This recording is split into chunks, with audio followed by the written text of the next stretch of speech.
This is another lecture in the series Principles of Ethics, created for philosophy classes at Shenandoah University. I am Professor Barry Penn-Hollar, and this lecture involves the third of our 5 moral principles, the principle of autonomy. To this point, we have considered the principles of non-maleficence and beneficence. You will recall that non-maleficence points to our sense that doing harm to people, particularly injuring or killing them, is seriously morally problematic. Beneficence points to our obligation to be of positive assistance, to act in ways that protect people from harm, relieves injury or harm, and to act in any way that makes people better off. These are basic or fundamental moral considerations, we have said, given the fact of our vulnerability to harm and injury and our mutual dependence on each other for happiness and well-being. This podcast considers another fundamental moral principle, the principle of autonomy.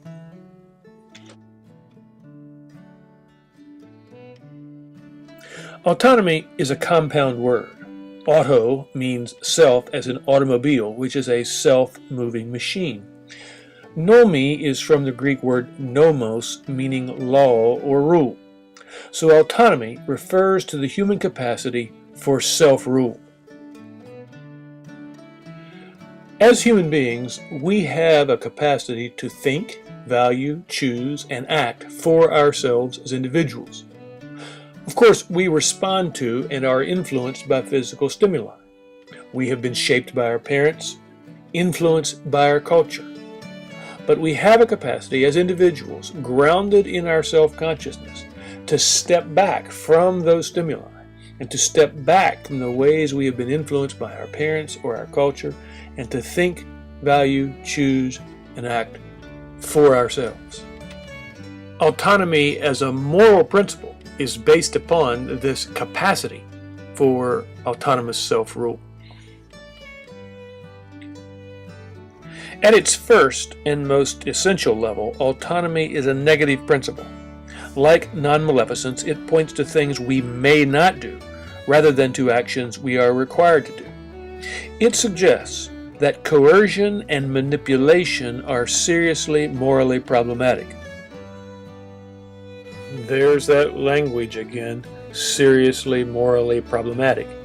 You should be comfortable with that by now. You understand that I mean that coercion or manipulation are serious matters, but they can be justified under certain circumstances. They aren't absolutely wrong. They're just seriously morally problematic. Got it?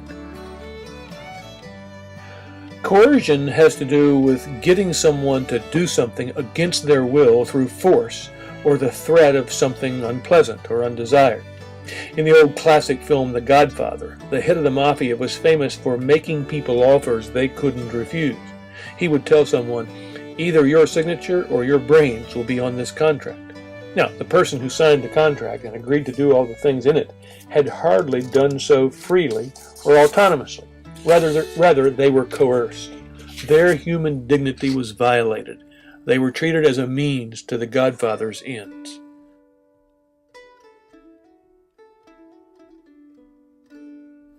Obviously, a threat of death is coercive and violates autonomy. Manipulation is milder, but no less a serious violation of autonomy. We manipulate people to do what we want them to do in a variety of ways. Maybe the most common one is by lying to people or misleading them, allowing them to believe something false to be true. Typically, the purpose of such deceit is to get them to do what we want them to do, something we think is in our self-interest.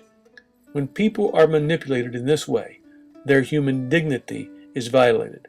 We fail to respect their capacity to run their lives as they would choose if they knew the truth. They are treated as a means to our end. So the moral rules that prohibit lying or deception are grounded, it seems to me, in this principle of autonomy.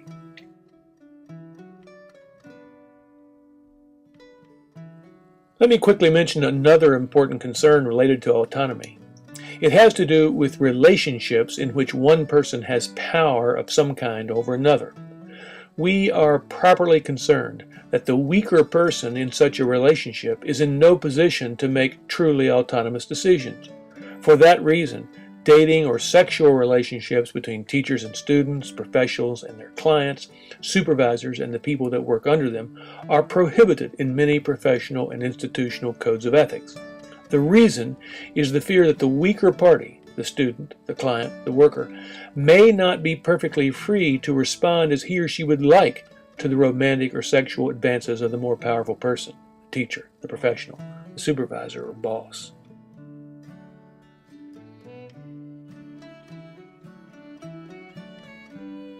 There are also positive dimensions to the principle of autonomy that have come to be recognized in contemporary reflections on the moral life. For example, in a context of professional relationships between healthcare professionals, lawyers, accountants, and their clients, it is generally recognized that autonomy obligates the professional to cooperate with their client's autonomous choices. They are obligated to use their professional skills to help their clients in the way the client asks or chooses to be helped, within the law, of course. We should add an important consideration here, another positive aspect of autonomy. The principle of autonomy requires, in the medical context, that healthcare professionals help their patients achieve and maintain a capacity for autonomy. Illness and injury and the suffering that accompanies it often undermines a person's ability to think, choose, value, and act for themselves. One of the ways that healthcare professionals help their patients is to restore or maintain that capacity for autonomy. Pay careful attention to Post and Bluestein's comments about respecting patient autonomy. They say it involves, quote, supporting and facilitating the capable patient's exercise of self-determination in healthcare decision-making, unquote. And later, they note that the principle is, quote, widely considered most central to healthcare decision-making, unquote. Autonomy, they say, includes determination of healthcare goals, power over what is done to one's body, and control of personal information. Autonomy gives priority to personal values and wishes, supporting choices that are informed and uncoerced, and confers to the professional obligation to respect patient privacy and confidentiality. These are all matters which we will consider later in the course. Think about a cancer patient who faces several possible treatment options. Typically, none of those options will be ideal. However, after considering the various benefits and risks associated with each course of treatment, the patient opts for a particular course involving, for example, radiation but not chemotherapy. Generally, it would be recognized that healthcare professionals have an obligation to cooperate with the patient's choice by providing the treatment he or she chooses, and that obligation would be understood as grounded in or based upon the principle of autonomy, our concern to respect people's capacity to manage and run their own lives. Or consider the prospect faced by someone who is seriously ill without hope for recovery. Their illness or injury causes suffering and interferes with their normal human capacities. They have what might be called a low quality of life. Some patients sometimes desire, in such a situation, no further medical treatment. For example, they may desire not to be resuscitated by CPR should they experience a cardiac arrest. Most ethicists would argue that if a competent patient refuses treatment, healthcare professionals are wrong to impose that treatment on them against their will. It would violate autonomy. It would violate their dignity as a human being capable of self-rule. It also seems to me that concerns about privacy and confidentiality are positive obligations in professional and institutional contexts to respect privacy and confidentiality is also grounded in the principle of autonomy and our concern that people be able to rule or control their own lives. Privacy has been defined as having control over access to oneself, when one can be spied on or touched against one's will, or when others have access to personal information about you against your will.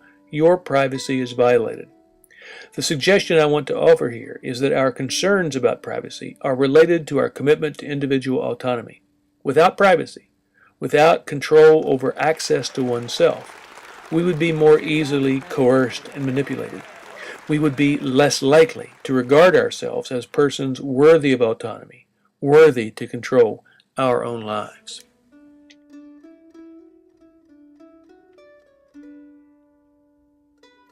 Why might we acknowledge a principle of autonomy?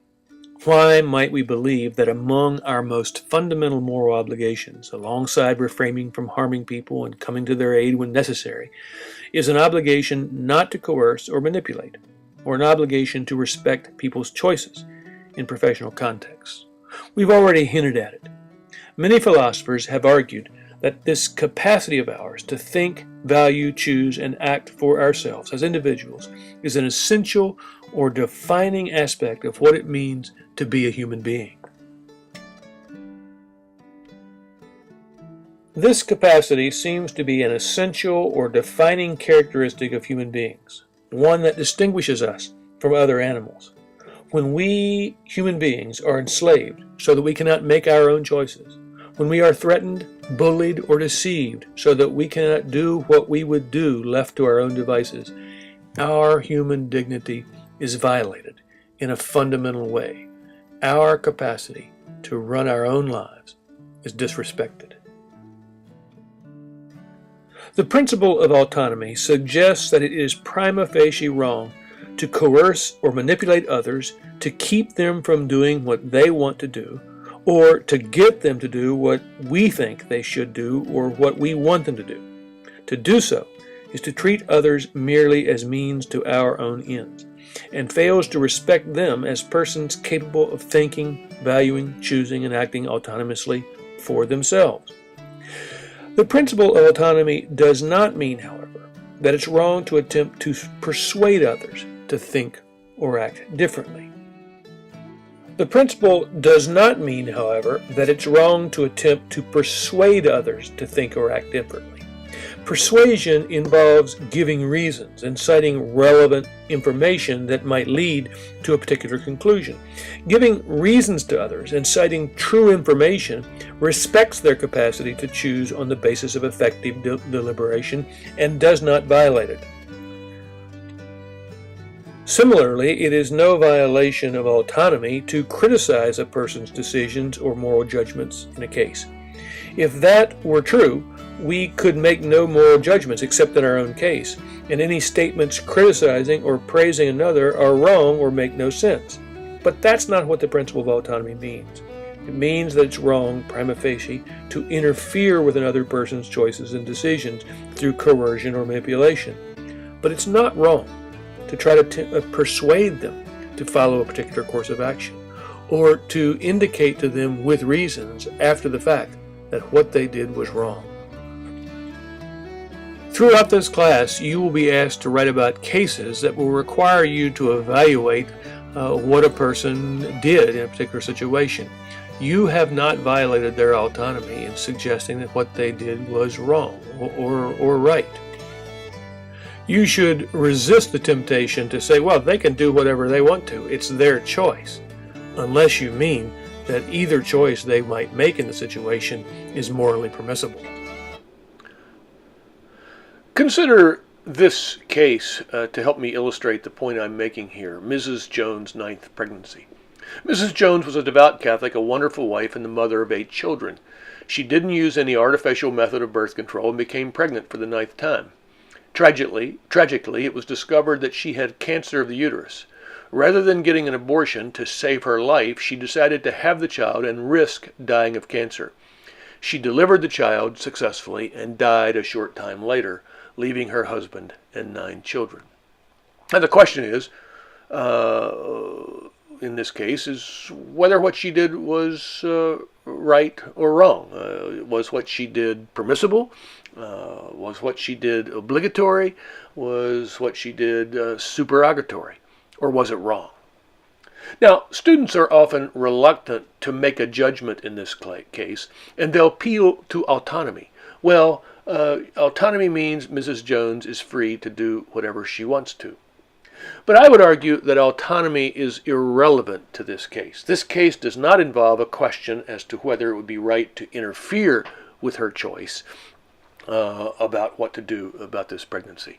Rather, where your focus should be is on the moral principles that are relevant to her decision.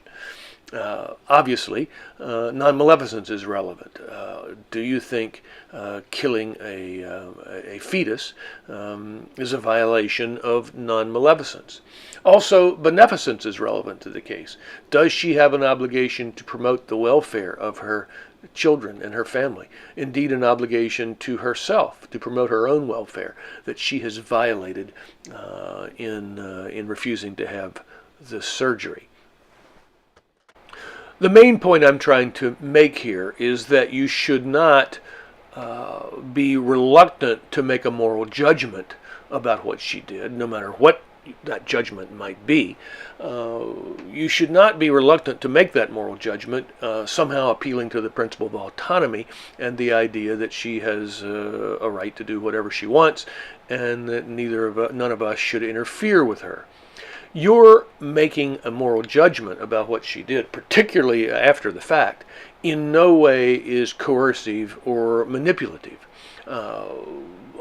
You are simply trying to discern the relevance of our principles, the relevance of significant moral consideration to a moral evaluation of what she did in the case. You might think that what she did was wrong because she abandoned her family and children, because she failed to preserve her own existence, as beneficence might say she should. You might think that what she did was right, because the principle of non-maleficence and the fetus's right to life require her not to destroy it through an abortion. My point is, whichever moral judgment you would make here, your expressing that judgment in no way violates her autonomy. Even if we were making that judgment before she had acted, to simply say about her, or even to say to her, we think you ought to do this and should not do that, is no violation of her autonomy. She remains free to respond to our reasoning or to reject it. This concludes our initial discussion of the principle of autonomy.